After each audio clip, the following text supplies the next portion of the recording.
Okay, it looks like we're live, even though I can't see it on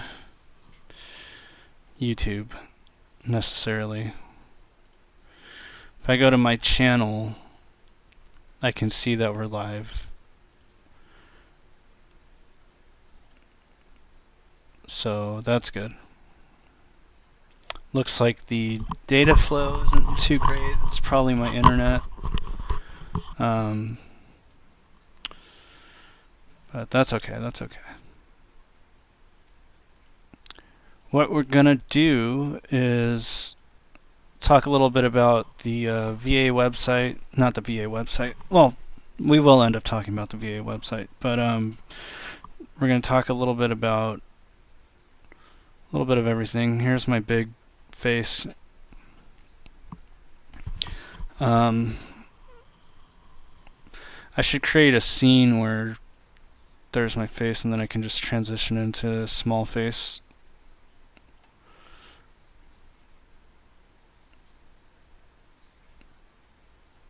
But I'm going to keep it small and for now. Okay, so kind of doing this on the fly.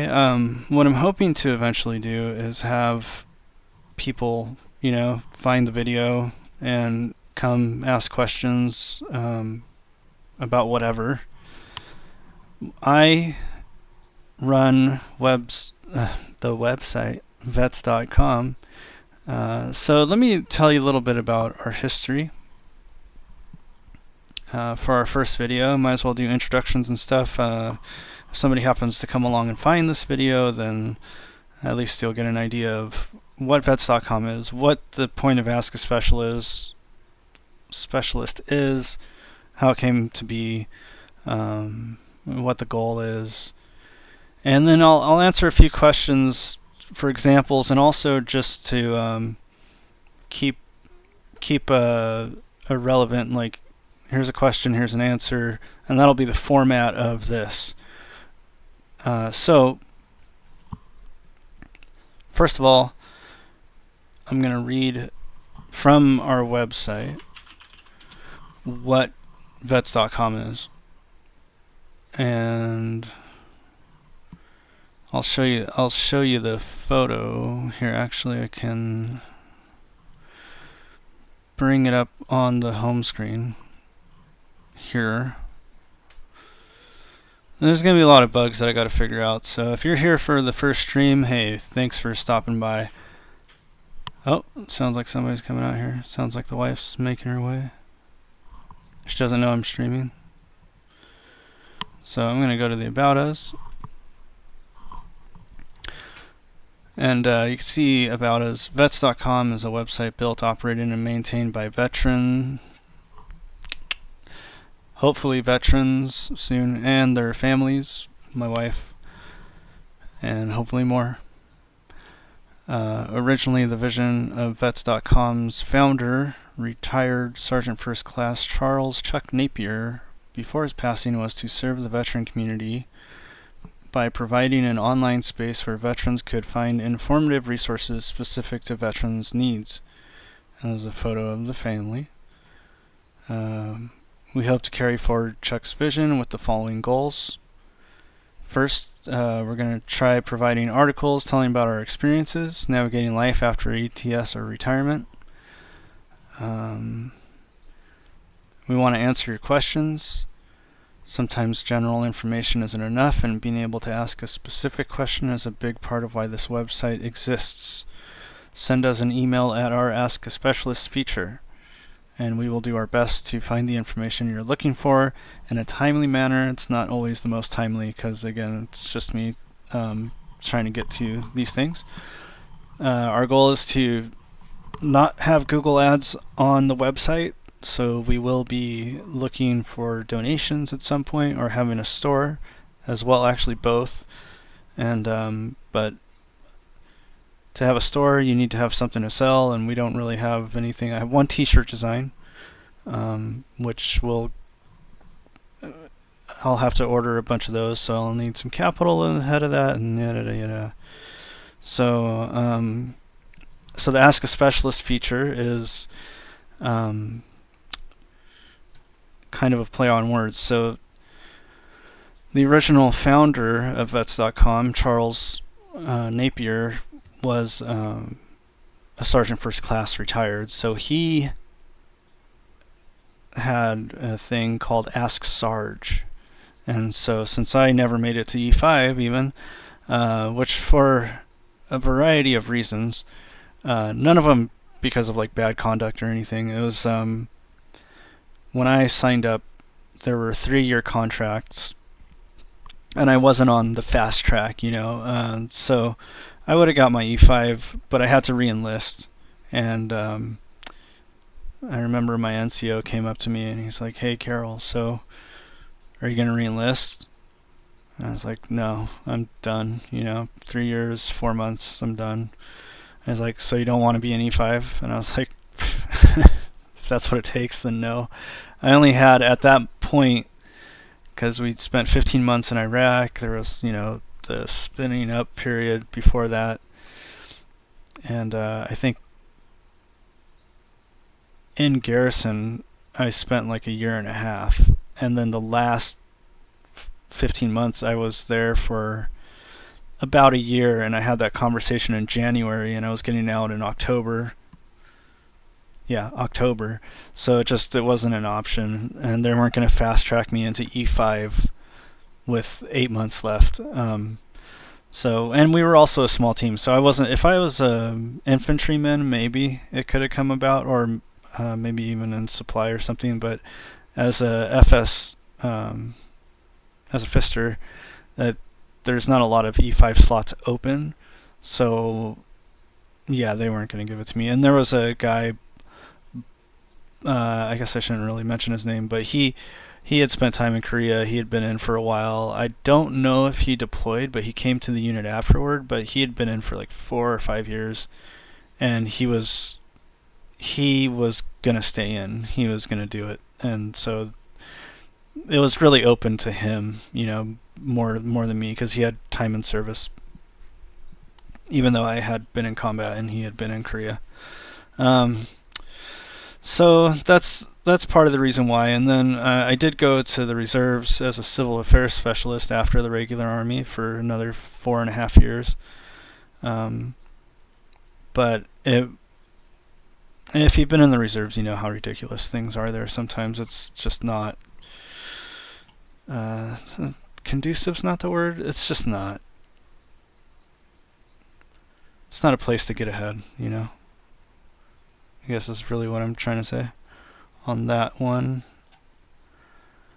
So yeah, that's my story there. At least, as far as the military is concerned. So this video is going to be kind of about Ask a Specialist, which is an article that I write. If you go to vets.com, we are not the Department of Veterans Affairs, right? I've said that repeatedly. I have to repeat it again and again because I really don't want anyone getting confused, because we can offer answers and help, but we cannot provide updates on your status, or but I can show you how to find it. And some people, they don't know how to find it that easily. And I did a video on how to find your eligibility requirements for different benefits, and it is a little confusing. So that's why we're here, but not just for that. So let me show you some examples. So if you do want to ask a question, I used to not require an email, but because I got a lot of questions early on, and then I would write an article, but then people weren't visiting the articles. Like, I could see how many people have seen the article or whatever. So I was like, oh, people don't even know if I've answered. They're just it's just flapping in the wind. So if you email me, sometimes if it's a question that I've answered before, I'll either give you the link to our own website or just answer the question again and kind of do a copy pasta. But I try to take each question for its own because there's always some little detail that's different than somebody else's, and so I do try to answer them personally, but some of them are so like basic that it's like, you need to go to the VA. Go to the government website. That's where you need to do that. Although, if anybody that follows this channel has seen, there's like one of the big questions is, how do I get my ID card? Well, you can't right now because the VA, and I did just check it. I updated the video description. I did just check it last week to see if you can apply for a digital ID card, which is the only way you can get a veteran ID card at this time. And it was still broken. So luckily, your DD-214 works with your state ID. You can get a veteran identifier on your state ID or driver's license. That works. And also, if you have a medical, if you're in the VA medical system and you have your VA medical identification card, that works as a VA ID. So it's not like super important that you get the digital ID. But it helps, if you don't have those other options available, and it's free if the website would work, if the link would work, right? So anyway, so here's Ask a Specialist. That's me. Cheesy, yes, but specialist Carol here. There's my cab, my combat badge, which that's my, forget about this, this is but I do have a college education, if that matters at all, and I can do research. So you just give me your name. It doesn't have to be first and last. It can just be first name, email, and send me a message. And then these are some of the articles that I've written in response to other people's questions. If you find this video and you're wondering, well, I did ask about donation services and the phone number that you had on there was wrong. Well, I've updated the phone number. So the phone number that I originally had and was giving people was for the Vietnam Veterans of America in Nevada.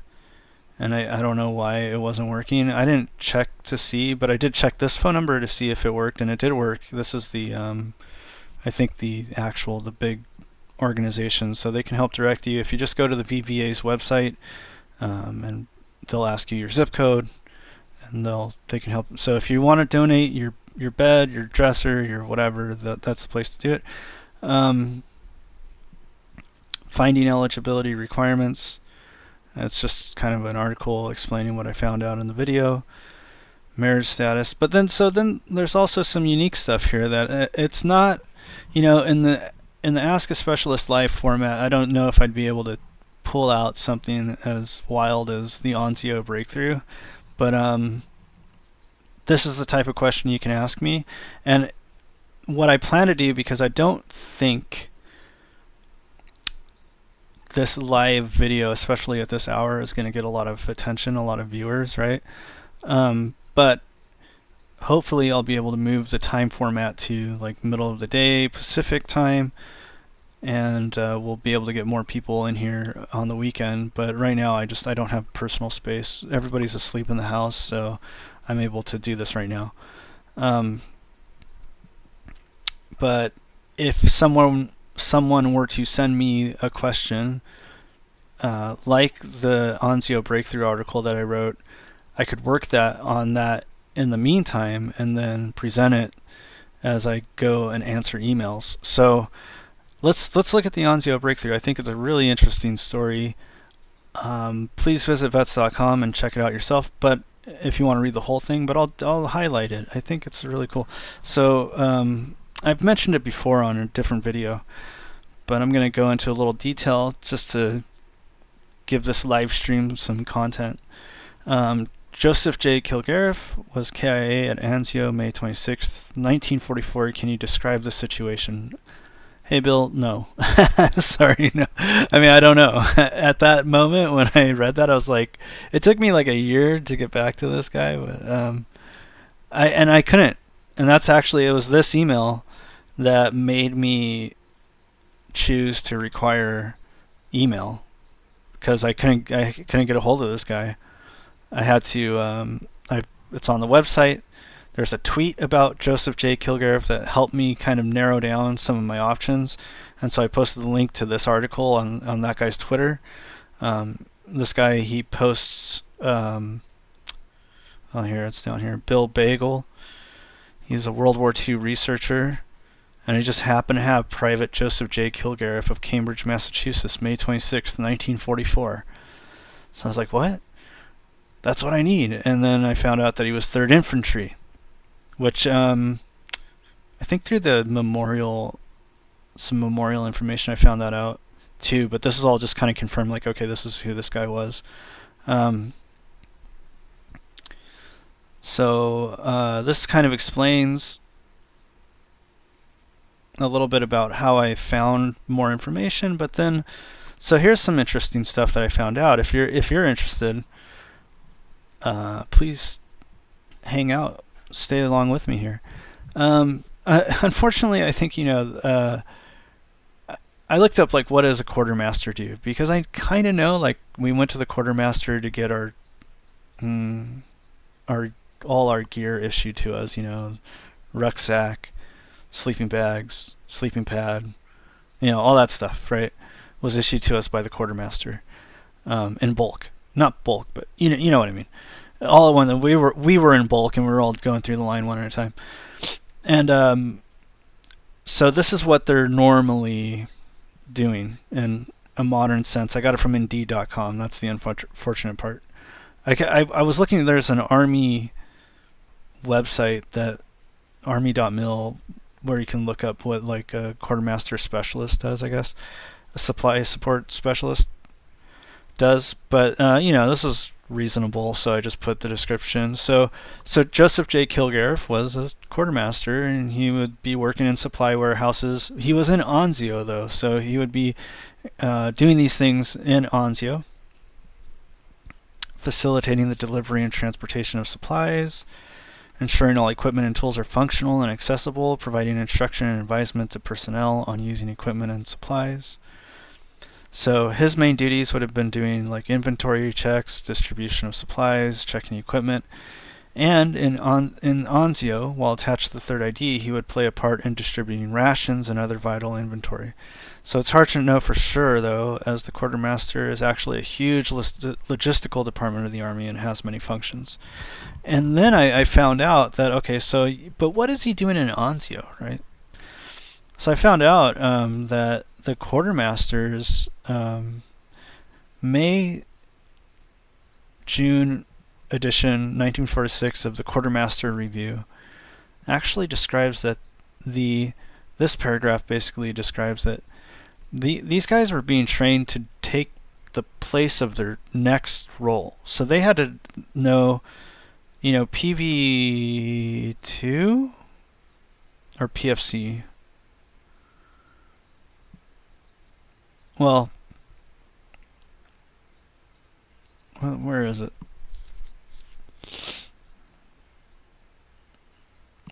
Well, let's just call him private.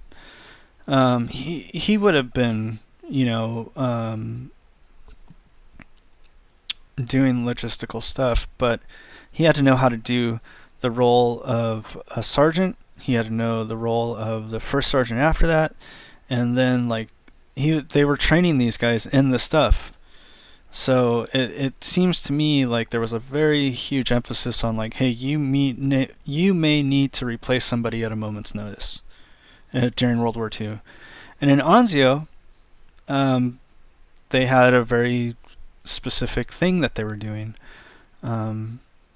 So it was the responsibility of soldiers in Anzio, from the 3rd ID specifically, to test new gear, which I got to take part. I got to take part in a MRE field test where they were trying to, like, do some new stuff with MREs, and we got to eat them and tell them what we thought about the new way that they were trying to package them and stuff. So this is like one of the major things that the Quartermaster Corps was doing, right? So you have supply guys that are attached to infantry units that help with the daily whatevers. But as a quartermaster, I don't know. Now that's something that maybe somebody can answer if anybody shows up at some point or watches this later. You can always comment later. Do our supply, like the S2, is that supply? Is it S4? I don't know. Are those guys considered quartermasters? Like the guy in the cage in my unit that has all the gear? I guess he would be. So anyway, so they were testing out this cold weather gear that was coming into Anzio specifically for the quartermasters to distribute amongst the troops. And you know, when the soldiers arrived in Anzio, it was a stalemate initially, and the army was trying to figure out, well, like, how are we going to go in and break through to, oh, I forget the town's name. It'll come up in a minute. How are we going to break through the lines? And so that took months of planning, but the soldiers were sitting there on the beach just hanging out and waiting. And Anzio, if you don't know where that is in Italy.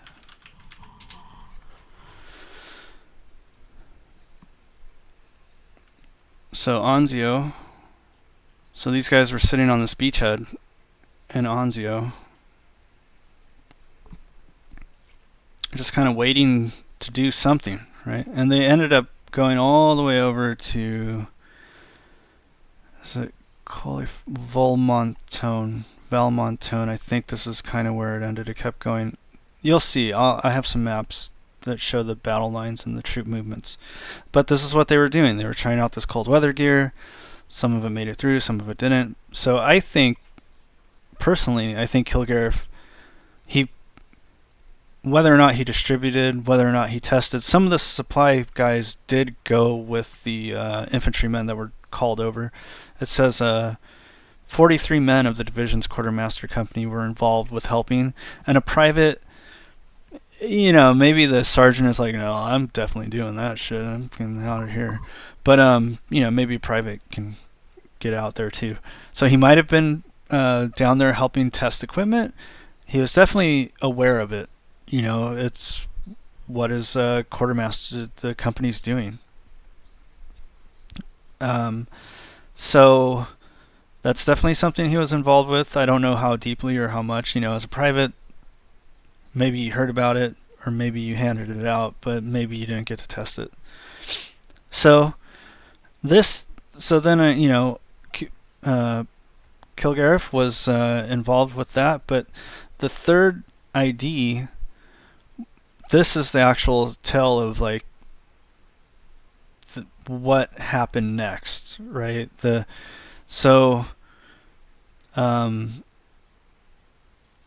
If you want to read more, the article has the publication where I pulled all this history from. It's a historical document from the army.mil website. It's available to the public.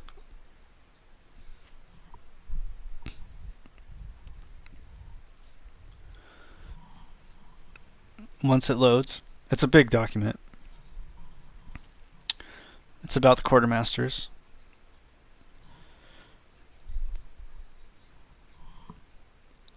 This is exciting stuff. Why is the quality so low? I'm watching the Vets live stream on the secondary monitor and it looks terrible. But I'm streaming it a high rate, so I don't know what that's all about. On Twitch, that's like a perfect amount, so whatever. So this is the Anzio beachhead story. Oh, this isn't the, wait. Oh, yeah, I think here... Anyway, it's a great resource, and at some point...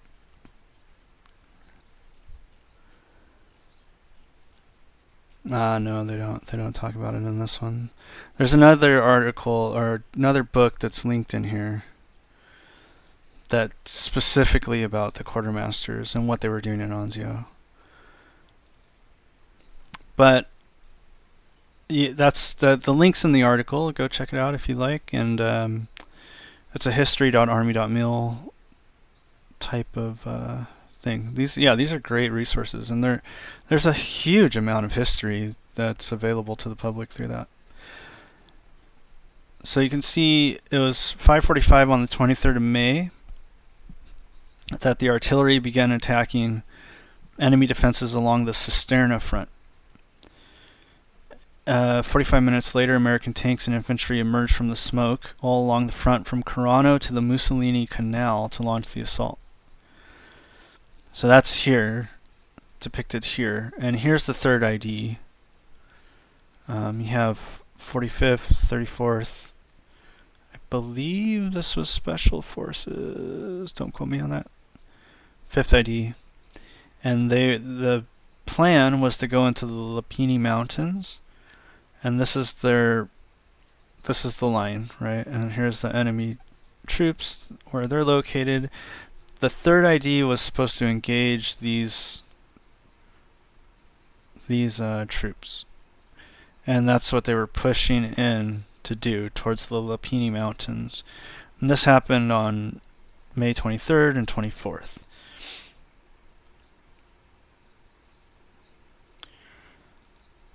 And then on the 25th, the German defenses to the rear of Cisterna crumbled. This is here. Cisterna de something. Sorry if the quality isn't all that good. It's hard to read it even on, this clear screen. And Cisterna fell to the troops of the 3rd Division. So Kilgariff was involved with that, who collected nearly 1,000 enemy prisoners by nightfall. 3rd Division and 1st Special Service Force units were at the base of the Lapini Mountains before Kori on the 25th of May.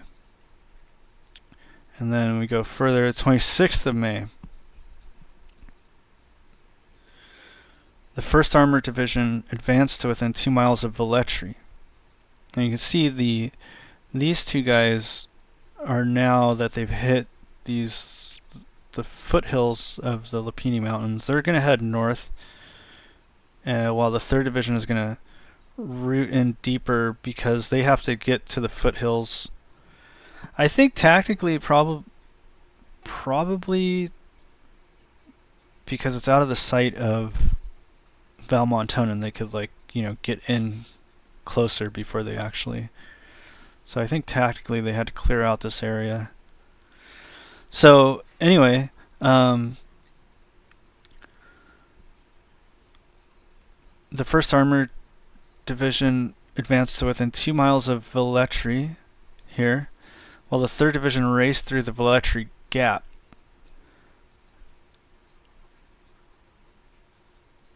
The elements of the Hermann Goering Panzer Division had reached the Valmontone area and were counterattacking the 3rd Division.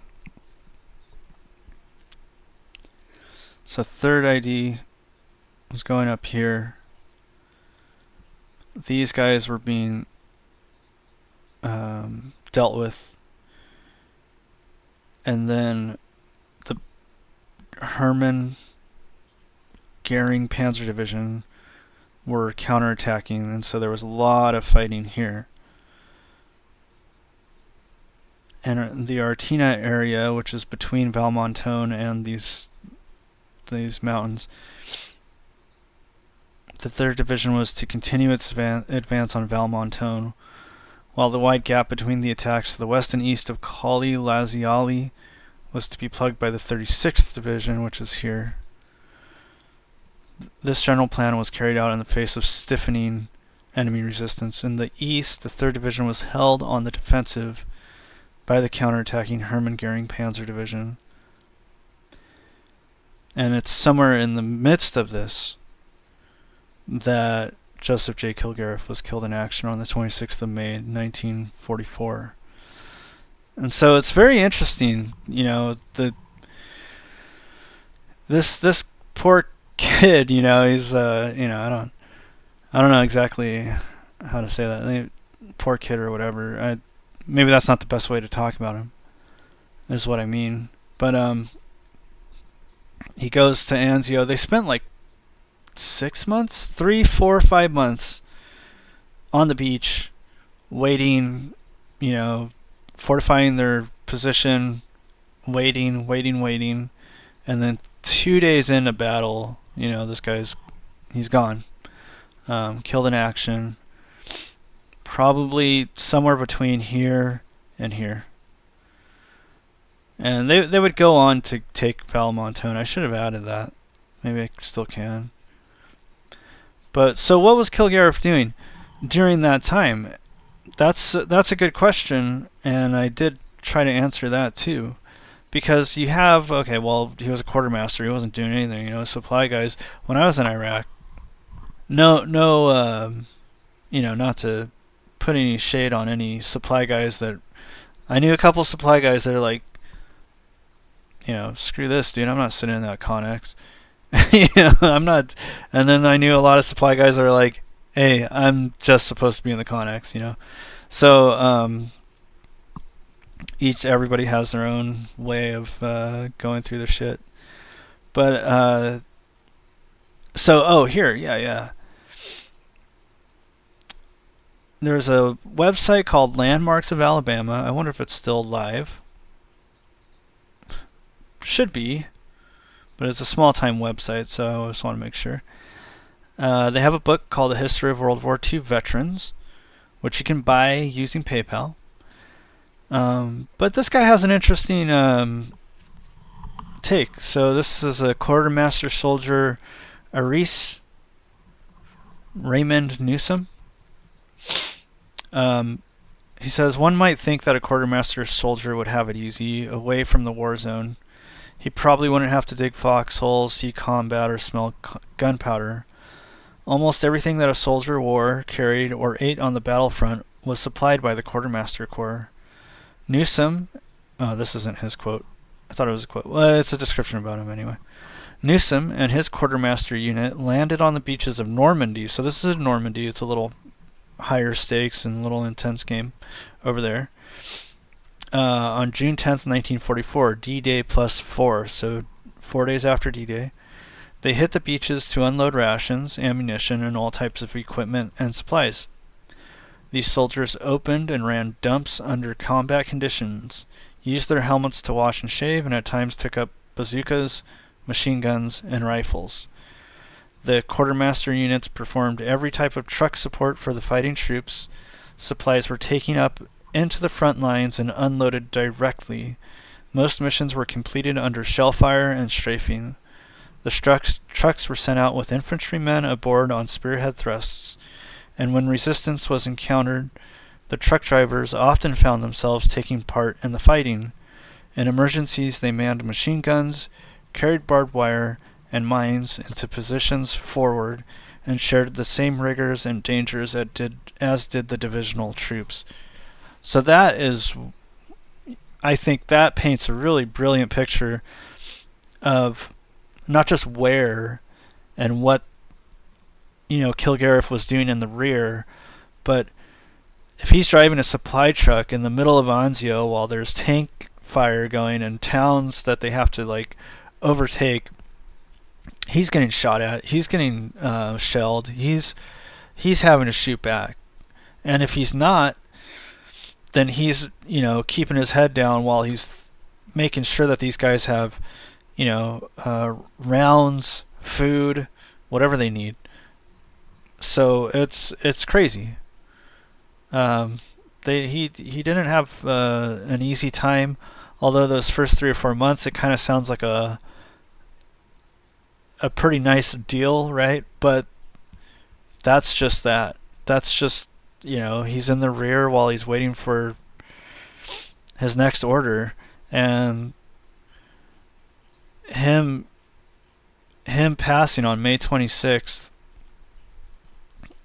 during the middle of one of the heaviest parts of the assault is just evidence that he was there in the middle of the shit. And that's pretty cool, and I hope this guy that asked that question all that time ago reads this And I hope that it helps him and benefits him to know something about, Joseph J. Kilgariff.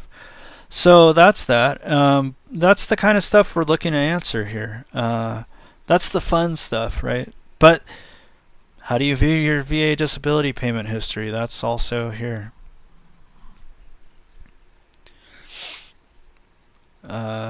Somebody found, now this is not the box, but somebody found a jewelry box that says MCD employees PwC Yokosuka 30th of June 1967. Just wondering what the history of it is. Well, I don't know. But I was able to find enough information on what the MCD employees of the PwC Yokosuka in the approximately the year 1967, like who they were. What did they do? I should probably update this article because it probably has some of the same errors that the other donation article did. So this is a picture of a box. This is Korean, but it's a similar style mother of pearl inlay. So yeah.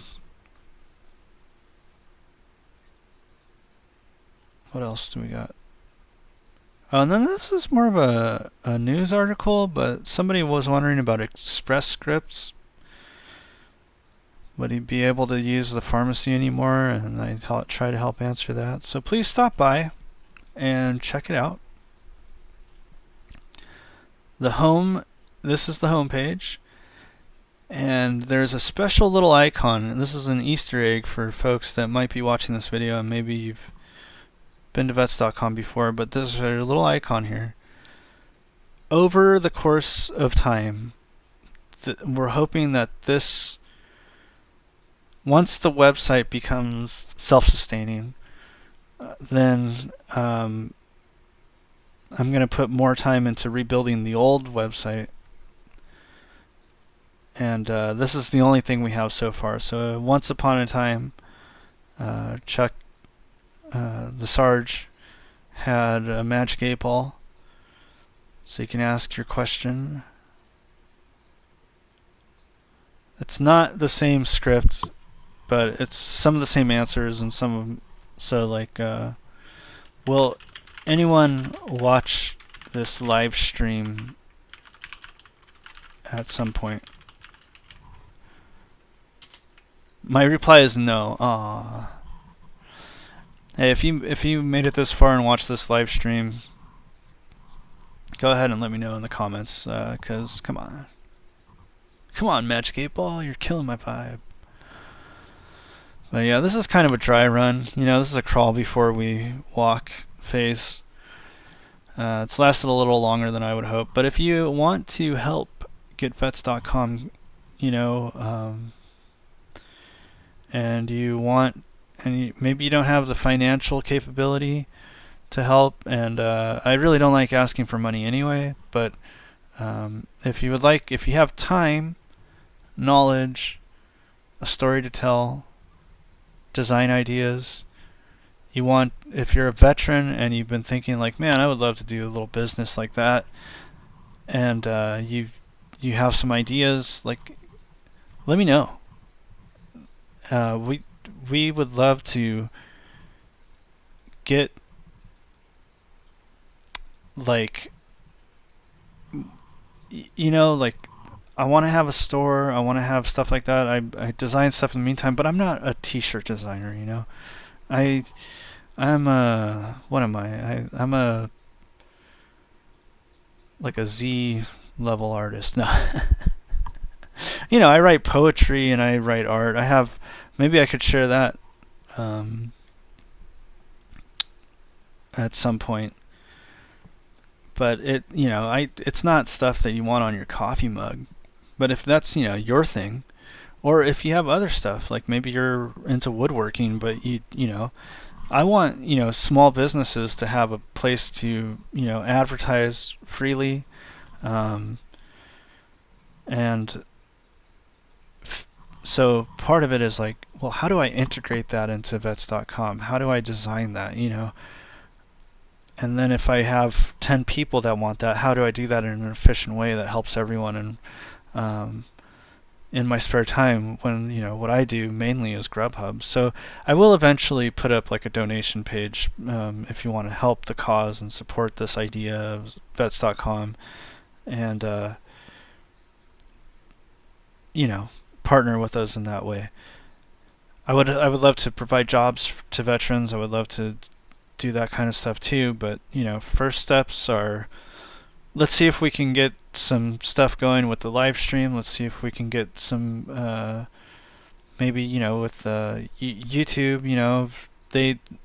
They run their ads, and that comes to us if we ever get you have to get a lot of hours watched on your videos to even get that opportunity. But I don't know, there's a lot of stuff that I want to do. So I think the biggest thing is finding the community that wants to do that too, who wants to answer questions and help create videos. I don't need to be the only talking head on this channel, or in the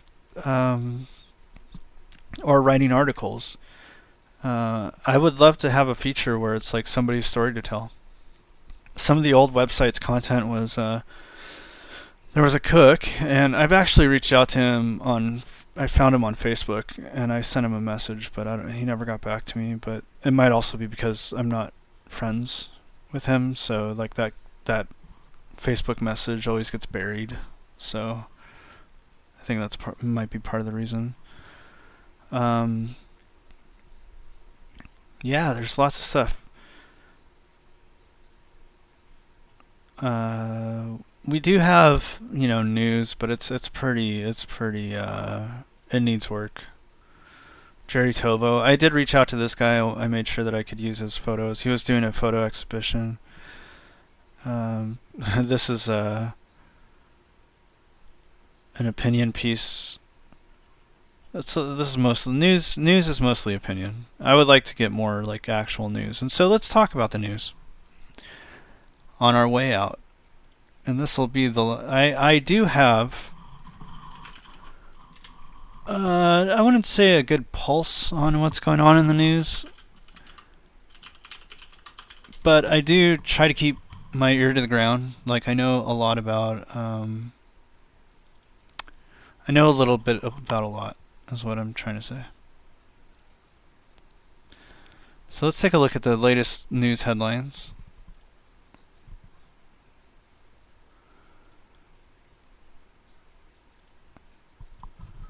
If I can.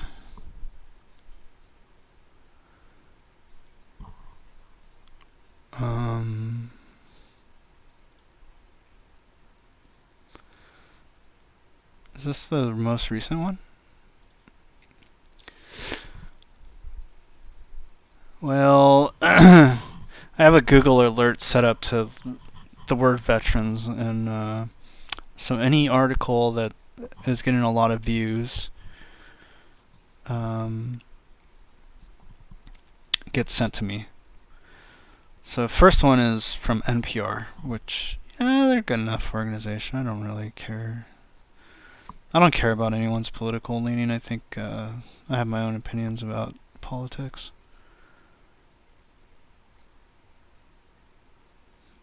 But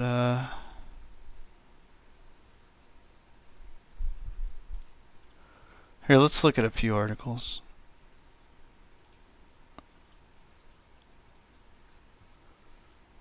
Wow. Oh, this is a pretty big deal. There's like 20. So I guess there was a homeless vets booted because of immigrants was a false flag. Anybody hear about that? So everything actually, wow.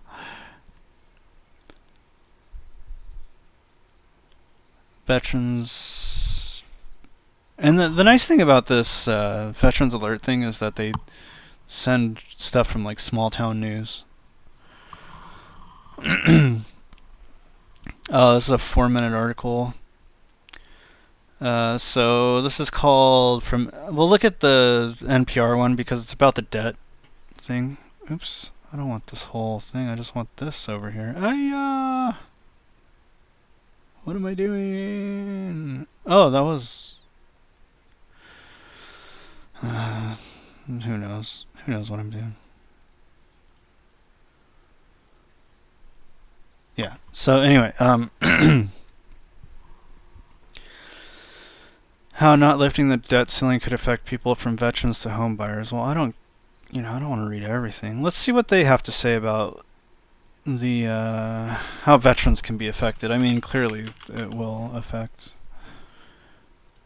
benefit payments. So the government's bills coming due June 1st are $12 billion in veterans benefits. If there's not enough money to pay these benefits, people who've already sacrificed a lot for the country will be forced to sacrifice even more. These people are on a very low, sometimes fixed incomes that rely on these payments as a lifeline to pay for housing, to pay for food, to pay for expenses for children and other family members, so it could be potentially very crippling. $25 billion in Social Security benefits are set to be paid on June 2nd.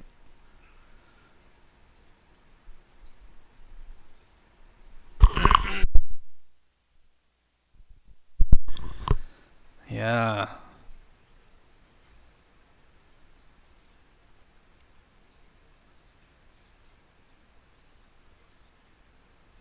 So that we need the borrowing limit increased.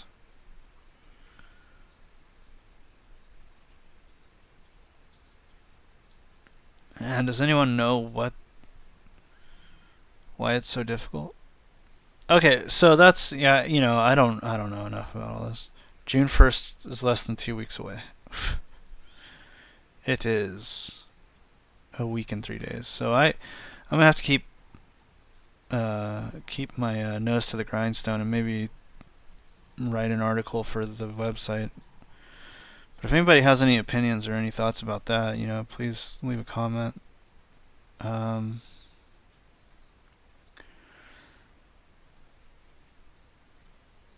Homeless men say they were recruited to pose as displaced vets. This is from the Times-Union. The men say they were coached by Sharon Tony Finch to spin a tale of eviction from the Crossroads Hotel. On Friday, New York's Attorney General's office said I heard about this story, that homeless veterans were being evicted for migrant immigrants. Dude. So they were among a group of 15 recruited a few days ago to portray homeless veterans displaced from upstate hotels by incoming migrants. In interviews, the men said 2 people came to the shelter Wednesday saying they had worked for 15 men. They would be paid $100 for 2 or 3 hours of effort and no heavy lifting would be involved. Wow.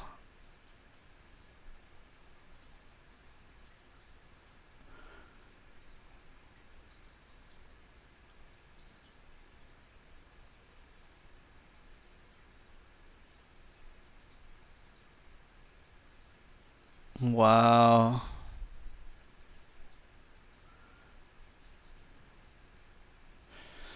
So who is Sharon Tony Finch, CEO of the Yerrick Israel Tony Foundation, an Orange County nonprofit formed to raise awareness of premature births and help homeless and low-income military service veterans. Well, you just fucking shot yourself in the foot, didn't you, Tony? Or not Tony. Yeah, Sharon.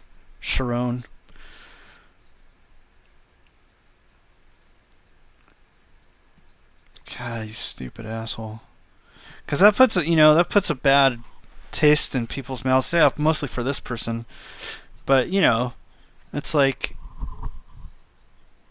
there's no veteran involved with that unless Finch is a veteran, which fuck you, dude, if you are.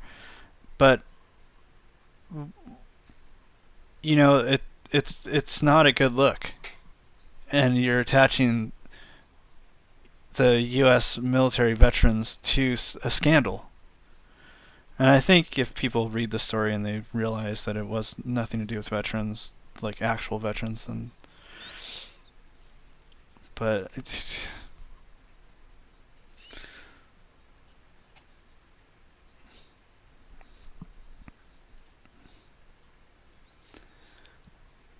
I mean, I'll tell you what, I'll tell you what, I appreciate someone that has an organization that is wanting to help, but doing underhanded tactics isn't helping anyone.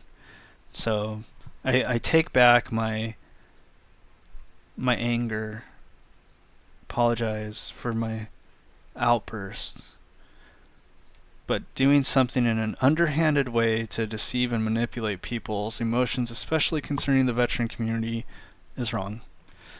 So, and maybe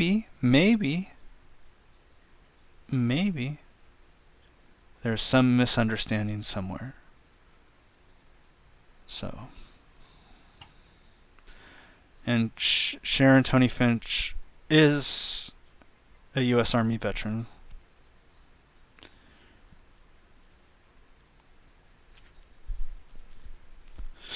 I mean, if you heard a story somewhere that this was happening, track down, because I'm sure things may have happened like this.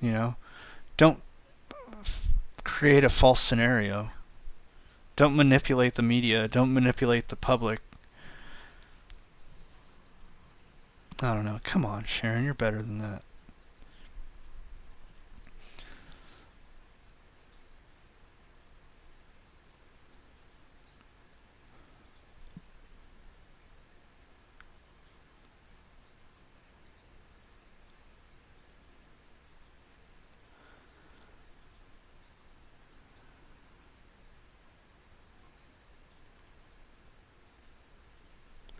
So I guess my question is why?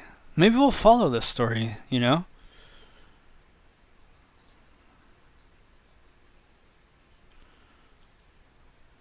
this is 1 day ago.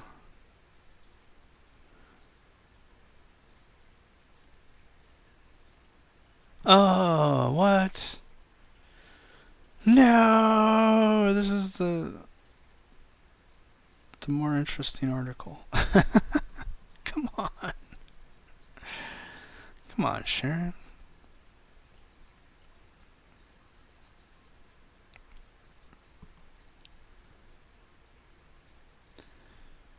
She was a quartermaster.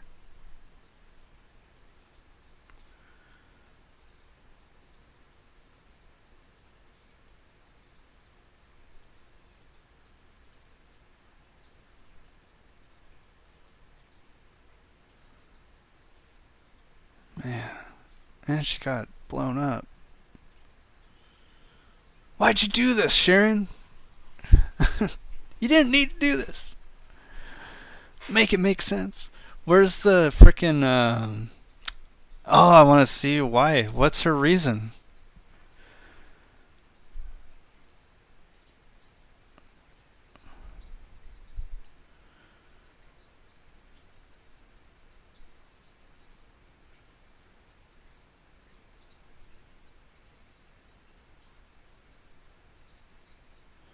It says, the uproar began after New York City Mayor Eric Adams, a Democrat, bussed a small group of asylum seekers to a suburban hotel as the city's homeless shelter system struggled to accommodate an influx of migrants from the U.S. border with Mexico. The group's transfer prompted a political backlash from Republican county officials who accused the mayor of trying to offload his problems on unprepared communities. Then the founder of a small charity in the area added an explosive claim to make way for the migrants. They evicted nearly 24 homeless veterans. Picked up May 12th. The Post on Friday published a follow-up story reporting on our veterans have been placed in another hotel due to what's going on with the immigrants. Tori Finch told the Post in its initial story, saying her group had made arrangements to find alternative lodging, and we didn't waste any time. Cracks in the story emerged after an investigation by a local newspaper, the Mid-Hudson News. The managers of the hotel told the paper the story wasn't true. The Crossroads Hotel had been paid $37,800 to house the veterans appeared to have been sloppily doctored. A receipt purporting to show that that hotel had been paid that much money looks to have been doctored. And then later,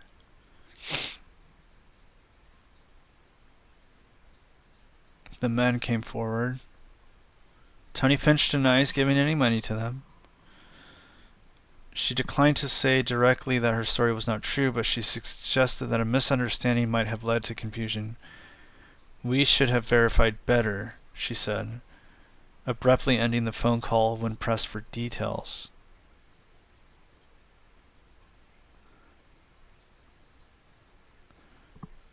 Yeah, the YIT Foundation, this is Maher, is that Bill Maher probably?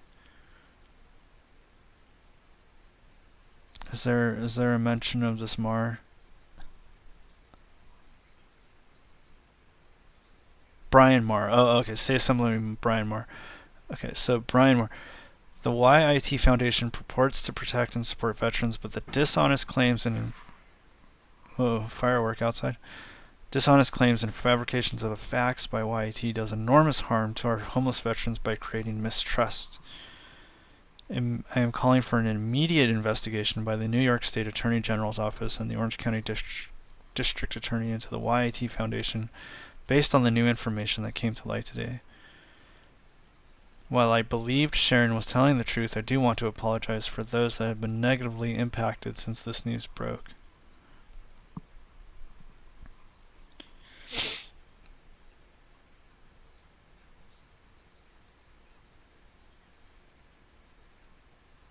Wow, what a bizarre tale. I remember hearing about that a couple weeks ago and it was just a blip on my radar. I should have paid more attention to it, but I'm kind of glad I didn't now because it ended up being, bogus.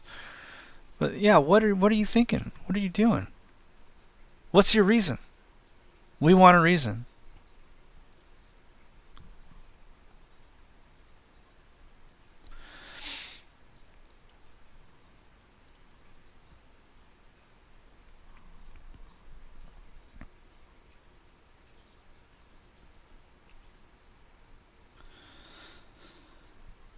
So, well, that's about the latest news.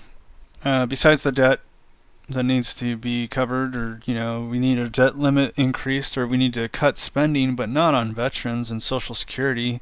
Although, the Social Security is a ticking clock. But that's not for me to figure out. Yeah, wow, what a story, what a story. So please, come back next week. Check us out, vets.com. We are looking to answer questions if you're a veteran and you're wondering about anything to do with the VA and how you might be able to, if you're having trouble navigating the VA, we are putting out new articles and new videos on how to approach certain problems and how you can assist yourself. I'm learning more all the time, so I'm becoming a better resource over time, even though it's not necessarily my area of expertise. And then, with these Ask a Specialist videos, we're hoping to have more people in the chat or more people sending me emails through the week, and we can answer questions just like the Onzio breakthrough. What does the Camp Lejeune Justice Act mean for you? What does the PACT Act mean? If you have those kinds of questions, I'd love to talk more about it with you. And half of it will probably be, unless I know the answer off the top of my head, will be, let's search Google together. Sometimes that helps. So. And then, going over the news, and maybe one day I'll read some of my poetry. Probably not. Although I do have a couple about my time in the army, so maybe those will sneak in there. But certainly not all of my poetry. That's for different streams. Different. That's for like Twitch. Which, if you like video games, I do stream video games. So I'm gonna try to marry the two, and then I have a degree in English literature and theology and ethics, so I'm going to try to integrate all of those, not into one channel, but have those 3 channels that all kind of where we, each talks about each, so that way if you have an interest over here, you can check me out over here on twitch.tv/the_riddle8, RITALATE. And if you are interested in theology, then that's not set up yet. That there is a theology box. That's our podcast name. But that's been on hiatus since COVID. So anyway, that's about it for me. Thanks for stopping by the stream. The live stream. If you're seeing this after the fact, please leave a comment. And if you have a question, and again, vets.com, ask a specialist. I'll go there one more time. Nope. And almost tried to go to my signed in. Am I signed in? I am signed in. Jeez. Thankfully, my internet is slow as it is. So this is vets.com, vets.com. Come visit us. Ask a specialist. Just give me your name and email so I can reply to you. Some of them turn into articles. Some of them just stay as an email between you and me. And write your message here, any kind of question you got, and hopefully, we'll be able to grow in that way. Thanks again. Have a good night. I don't know where the stop stream button is, so here's the awkward moment where I say good night, and then you watch me watch my screen looking for the... There it is. Bye.